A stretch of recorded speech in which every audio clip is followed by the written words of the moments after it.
ಓಂ ಶ್ರೀ ಗುರುಬಸವಲಿಂಗಾಯ ನಮಃ. ಓಂ ನಮಃ ಶಿವಾಯ. ಸರ್ವರ್ಗೂ ಭಕ್ತಿಯ ಶರಣು ಶರಣಾರ್ಥಿ.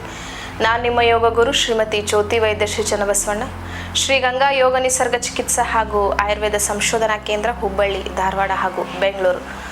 ವೀಕ್ಷಕರ, ಇವತ್ತಿನ ಸಂಚಿಕೆಯಲ್ಲಿ ಕ್ಯಾಲ್ಸಿಯಂ ರಿಚ್ ಆಗಿರುವಂಥ ಫುಡ್ಗಳು ಯಾವುವು ಅನ್ನೋದ್ರ ಬಗ್ಗೆ ಮಾಹಿತಿಯನ್ನು ನೋಡೋಣ. ಕ್ಯಾಲ್ಸಿಯಂ ಡೆಫಿಷಿಯನ್ಸಿ ಬಂದಿದೆ ಅಂದ ತಕ್ಷಣ ನಾವು ಸಪ್ಲಿಮೆಂಟ್ಗಳ ಮೊರೆ ಹೋಗ್ತೇವೆ.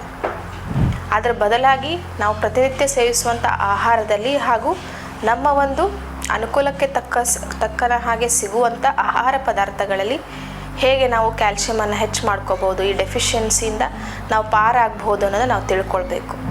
ನಾವೇನು ಮಾಡ್ತೀವಿ, ಡೆಫಿಷಿಯನ್ಸಿ ಬಂದ ತಕ್ಷಣ ಏನು ಮಾಡ್ತೀವಿ, ಸಪ್ಲಿಮೆಂಟ್ಗಳನ್ನ ತೆಗೆದುಕೊಳ್ತೇವೆ.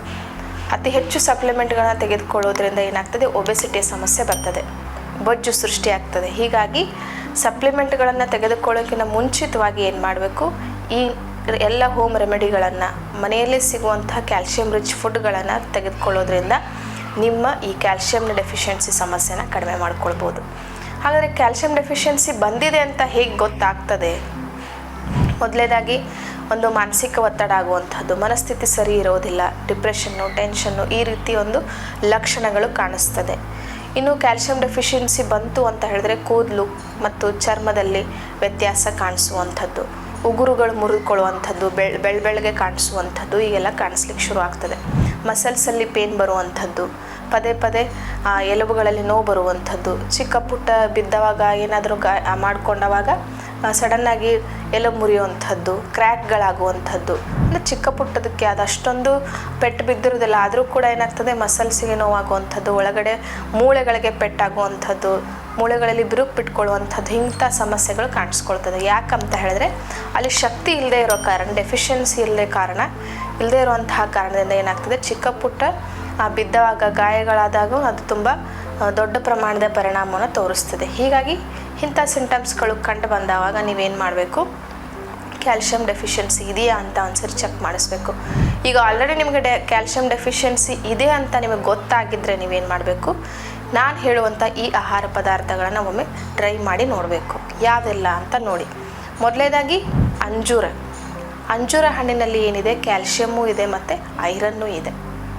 ಕ್ಯಾಲ್ಸಿಯಂ, ಐರನ್ ಈ ಎರಡೂ ಅಂಶ ಇರೋದ್ರಿಂದ ಏನಾಗ್ತದೆ, ದೇಹ ಸದೃಢವಾಗಿರೋಕ್ಕೆ ಕ್ಯಾಲ್ಸಿಯಂ ಅಂತೂ ಬೇಕಲೇಬೇಕು. ಯಾಕಂತ ಹೇಳಿದ್ರೆ ನಮ್ಮ ಈ ಕಂಪ್ಲೀಟ್ ಈ ದೇಹದ ಒಂದು ಸ್ಟ್ರಕ್ಚರ್ ಏನಿದೆ, ಅಸ್ಥಿಪಂಜರ ಅಂತ ಏನು ಹೇಳ್ತೀವಿ, ಇದು ಕಂಪ್ಲೀಟಾಗಿ ನಿಂತಿರೋದೇ ಈ ಕ್ಯಾಲ್ಸಿಯಂ ಮೇಲೆ. ಕ್ಯಾಲ್ಸಿಯಂ ಚೆನ್ನಾಗಿತ್ತು ಅಂತ ಹೇಳಿದ್ರೆ ಮೂಳೆಗಳ ವ್ಯವಸ್ಥೆ ಚೆನ್ನಾಗಿರ್ತದೆ. ಕ್ಯಾಲ್ಸಿಯಂ ಡೆಫಿಷಿಯನ್ಸಿ ಬಂತು ಅಂತ ಹೇಳಿದ್ರೆ ನಮ್ಮ ಈ ದೇಹದ ಒಂದು ವ್ಯವಸ್ಥೆ ಏನಿದೆ ಅದು ಹಾಳಾಗ್ತದೆ.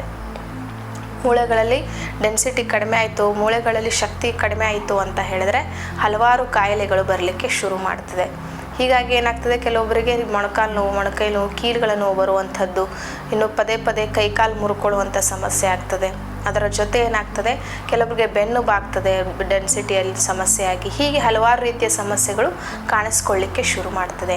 ಇನ್ನು ಐರನ್ ಇರೋದ್ರಿಂದ ದೇಹಕ್ಕೆ ಸಮರ್ಪಕವಾಗಿ ಹಿಮೋಗ್ಲೋಬಿನ್ ರಕ್ತವನ್ನು ಒದಗಿಸಿಕೊಡೋದ್ರಲ್ಲಿ ಇದು ಸಹಾಯಕಾರಿಯಾಗಿ ಕೆಲಸ ಮಾಡ್ತದೆ. ಇನ್ನೆಲ್ಲ ಮಿಲ್ಕ್ ಪ್ರಾಡಕ್ಟ್ಗಳು, ಡೈರಿ ಪ್ರಾಡಕ್ಟ್ಗಳೇನಿದೆ ಅದರೆಲ್ಲದರಲ್ಲೂ ಕೂಡ ಕ್ಯಾಲ್ಸಿಯಂ ಯಥೇಚ್ಛವಾಗಿರೋದ್ರಿಂದ ನೀವು ಸಾಧ್ಯವಾದಷ್ಟು ದೇಸಿ ಹಸುವಿನ ಹಾಲನ್ನು ಸೇವಿಸೋದ್ರಿಂದ ನಿಮ್ಮ ಕ್ಯಾಲ್ಸಿಯಂನ ಡೆಫಿಷಿಯನ್ಸಿ ಕಡಿಮೆ ಆಗ್ತಾ ಬರ್ತದೆ. ಇನ್ನು ಬ್ರೊಕೊಲಿ ಅಂತ ಹೇಳ್ತೀವಿ, ವೆಜಿಟೇಬಲ್ಗಳಲ್ಲಿ ಬರುವಂಥದ್ದು, ಇದರಲ್ಲೂ ಕೂಡ ಕ್ಯಾಲ್ಸಿಯಂ ಹೆಚ್ಚಾಗಿರೋದ್ರಿಂದ ಮತ್ತು ವಿಟಮಿನ್ ಸಿ ಇರೋದ್ರಿಂದ ಏನಾಗ್ತದೆ, ನಮ್ಮ ದೇಹಕ್ಕೆ ಬೇಕಾದಂಥ ಸಮರ್ಪಕವಾದ ಕ್ಯಾಲ್ಸಿಯಮನ್ನು ಒದಗಿಸಲಿಕ್ಕೆ ಸಹಾಯವಾಗ್ತದೆ. ಬ್ರೊಕೊಲಿನ ನೀವು ತರಕಾರಿಯನ್ನು ಪಲ್ಯ ರೂಪದಲ್ಲಿ ತಿನ್ಬೋದು ಮತ್ತು ಸಲಾಡ್ಗಳಲ್ಲಿ ಉಪಯೋಗಿಸ್ಕೋಬೋದು, ಸೂಪ್ಗಳನ್ನು ಹೆಚ್ಚು ಇದರಲ್ಲಿ ಉಪಯೋಗಿಸ್ತಾರೆ. ಹೀಗಾಗಿ ಯಾವುದೇ ಒಂದು ವಿಧದಲ್ಲಿ ಕೂಡ ಇದನ್ನು ಸೇವಿಸ್ಬೋದು, ತಿನ್ನೋಕ್ಕೂ ಕೂಡ ರುಚಿಯಾಗಿರ್ತದೆ. ಕ್ಯಾಲ್ಸಿಯಂ ಹೆಚ್ಚಿರೋದ್ರಿಂದ ನಮ್ಮ ಈ ಸಮಸ್ಯೆಗೆ ಇದು ಒಳ್ಳೆಯ ರೀತಿಯ ಔಷಧಿ ರೀತಿಯಲ್ಲಿ ಕೆಲಸ ಮಾಡ್ತದೆ.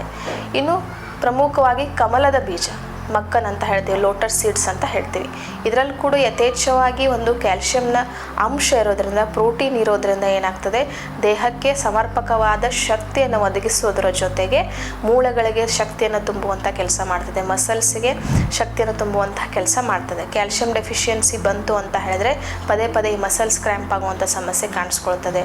ಹಾಗಾಗಿ ಕ್ಯಾಲ್ಸಿಯಂ ಚೆನ್ನಾಗಿ ನಮ್ಮ ದೇಹಕ್ಕೆ ಸಿಗಬೇಕು ಅಂತ ಹೇಳಿದ್ರೆ ಮಕ್ಕನನ್ನು ಕೂಡ ನೀವು ಈ ಡ್ರೈ ಫ್ರೂಟ್ಸ್ ಜ್ಯೂಸ್ಗಳಲ್ಲಾಗಿರ್ಬೋದು, ಪಲ್ಯ ರೂಪದಲ್ಲಿ ಆಗಿರ್ಬೋದು, ಇಲ್ಲ ಸ್ನ್ಯಾಕ್ಸ್ಗಳ ರೂಪದಲ್ಲಿ, ಯಾವುದೇ ಒಂದು ರೂಪದಲ್ಲಿ ಇದನ್ನು ನೀವು ಸೇವಿಸ್ತಾ ಬರಬೇಕು.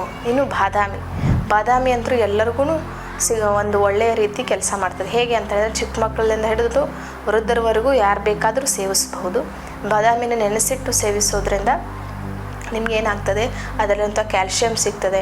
ಇನ್ನು ಹಲವಾರು ರೀತಿಯ ಒಂದು ಪೋಷಕ ತತ್ವಗಳು ಬಾದಾಮಿಯಲ್ಲಿರೋದ್ರಿಂದ ಮಕ್ಕಳಿಂದ ಹಿಡಿದು ದೊಡ್ಡೋರ್ವರೆಗೂ ಎಲ್ಲರೂ ತೆಗೆದುಕೊಳ್ಳಬಹುದು. ಮೆದುಳು ಚುರುಕಾಗ್ತದೆ, ಜ್ಞಾಪಕ ಶಕ್ತಿ ಹೆಚ್ಚಾಗ್ತದೆ, ಒಂದು ದೇಹದ ಒಂದು ಸುವ್ಯವಸ್ಥೆಯನ್ನು ಕಾಪಾಡಲಿಕ್ಕೆ, ಮೂಳೆಯ ಒಂದು ಶಕ್ತಿಯನ್ನು ವೃದ್ಧಿಸಲಿಕ್ಕೆ ಬಾದಾಮಿ ಒಳ್ಳೆ ರೀತಿಯಲ್ಲಿ ಕೆಲಸ ಮಾಡ್ತದೆ. ಇನ್ನು ಪಾಲಕ್ ಆಗಿರ್ಬೋದು, ಹಸಿರು ತರಕಾರಿಗಳಲ್ಲಿ ಪಾಲಕ್ಕು ಪ್ರಮುಖವಾಗಿ ನಮ್ಮ ದೇಹಕ್ಕೆ ಪ್ರತಿನಿತ್ಯ ಬೇಕಾದಂತಹ ಒಂದು ಕ್ಯಾಲ್ಶಿಯಂನ ಪ್ರಮಾಣ ಏನಿದೆ ಅದರಲ್ಲಿ ಪ್ರತಿಶತ ಸುಮಾರು ಒಂದು 30% ಕ್ಯಾಲ್ಶಿಯಮನ್ನು ನಮ್ಮ ದೇಹಕ್ಕೆ ಪಾಲಕ್ನಿಂದ ಪಾಲಕ್ಕು ಒದಗಿಸ್ಕೊಡ್ತದೆ. ಹೀಗಾಗಿ ಆಹಾರದಲ್ಲಿ ನೀವು ಕನಿಷ್ಠ ಪಕ್ಷ ವಾರಕ್ಕೊಂದು 2-3 ಬಾರಿಯನ್ನಾದರೂ ಪಾಲಕನ್ನು ಸೇವಿಸೋದನ್ನು ರೂಢಿ ಮಾಡ್ಕೊಳ್ಬೇಕು. ಡೆಫಿಷಿಯನ್ಸಿ ಇದೆ ಅನ್ನೋರು ಬೆಳಗ್ಗೆ ಎದ್ದ ತಕ್ಷಣ ಪಾಲಕ್ ಜ್ಯೂಸನ್ನು ಕುಡಿಯುವಂಥದ್ದು. ಜ್ಯೂಸ್ ಅಂದರೆ ಒಂದು ಹಿಡಿಯಷ್ಟು ಪಾಲಕ್ ತೆಗೆದುಕೊಂಡು ಅದಕ್ಕೆ ಒಂಚೂರು ಶುಂಠಿ, ಒಂಚೂರು ಕಾಳು ಮೆಣಸು, ಸೈಂಧವ ಲವಣವನ್ನು ಮಿಕ್ಸ್ ಮಾಡಿ ಜ್ಯೂಸ್ ಮಾಡಿಕೊಂಡು ಕುಡಿಬಹುದು. ಇಲ್ಲ ನಿಮಗೆ ಉಪ್ಪು ಬೇಡ ಅಂತ ಹೇಳೋರು ಸಿಹಿಯನ್ನು ಆ್ಯಡ್ ಮಾಡ್ಕೊಬೋದು, ಜೇನುತುಪ್ಪವನ್ನು ಹಾಕ್ಕೊಂಡು ಕುಡಿಯುವಂಥದ್ದು. ಇಲ್ಲ ಚೆನ್ನಾಗಿರೋ ಬೆಲ್ಲ ಸಿಕ್ಕರೆ, ತಾಟಿ ಬೆಲ್ಲ, ಈ ಕೆಂಪು ಸಕ್ಕರೆ ಈ ಥರ ಸಿಕ್ಕರೆ ನೀವು ಅದನ್ನು ಕೂಡ ಆ್ಯಡ್ ಮಾಡಿಕೊಂಡು ಸ್ವೀಟ್ ಆಗಿರುವಂಥ ಜ್ಯೂಸನ್ನು ಮಾಡಿಕೊಂಡು ನೀವು ಕುಡಿಯಬಹುದು. ಇದರಿಂದ ಏನಾಗ್ತದೆ, ನಿಮ್ಮ ಕ್ಯಾಲ್ಶಿಯಂನ ಡೆಫಿಷಿಯನ್ಸಿ ಕಡಿಮೆ ಆಗ್ತಾ ಬರ್ತದೆ. ಇವೆಲ್ಲ ಇನ್ನೂ ಹಲವಾರು ಹೇಳ್ತಾ ಹೋದರೆ ತುಂಬ ಉದಾಹರಣೆಗಳಿವೆ. ಇವೆಲ್ಲವೂ ಕೂಡ ಸಹಜವಾಗಿ ನಮಗೆ ಸಿಗುವಂಥದ್ದು ಮತ್ತು ಹೆಚ್ಚು ಕ್ಯಾಲ್ಶಿಯಂ ಇರುವಂತಹ ಆಹಾರ ಪದಾರ್ಥಗಳು. ಇವನ್ನೆಲ್ಲವನ್ನು ನಿಮ್ಮ ದಿನನಿತ್ಯದ ಆಹಾರ ಪದ್ಧತಿಯಲ್ಲಿ ರೂಢಿಸ್ಕೊಳ್ಳೋದ್ರಿಂದ ಕ್ಯಾಲ್ಶಿಯಂ ಡೆಫಿಷಿಯನ್ಸಿಯಿಂದ ನಾವು ಪಾರಾಗಬಹುದು ಅನ್ನೋ ಮಾತನ್ನು ತಿಳಿಸ್ತಾ ನಿಮ್ಮ ಭಕ್ತಿಯ ಶರಣಾರ್ಥಿ.